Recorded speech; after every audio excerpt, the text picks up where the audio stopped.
right, so this is pretty fun for me for a number of reasons. One, it's good to be back in Belgium. Two, there's a lot of people in the audience that actually know. Like there's some colleagues from Aquia. There's actually I have two cousins here. I think it's cousins. I always mix up cousin and nephew. And then there's some ex-colleagues from Aquia, and it is fun. And also, I don't usually present much about sort of the startup story. Usually, when I do presentation, it's all about like technical stuff, to be honest. And so it's not often that I talk about the Aquia story, or I guess I do talk about the Drupal story, but not so much about the Aquia story. So there was no company that was providing commercial-grade support, basically, and so I decided to start Aquia, and the vision behind Aquia in the early days, and still today to a large extent, was to be to Drupal what Red Hat was to Linux.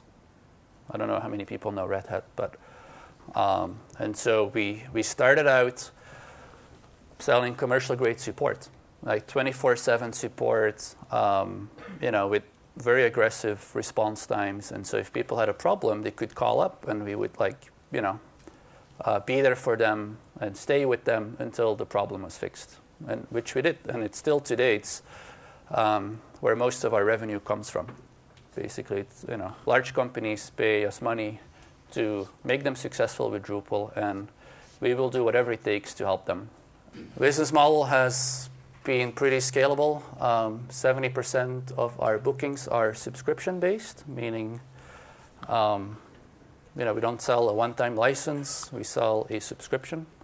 We have 80% plus renewal rate, which in our industry is high. And that's great, and it makes for a very scalable business model because, say you have 10 salespeople and they sold $10 million in year one, so $1 million each. In year two, if you have an 80% renewal rate, you get $8 million for free, kind of. And so the same 10 people should be able to do another $10 million because they did it last year. Ideally, they would do more.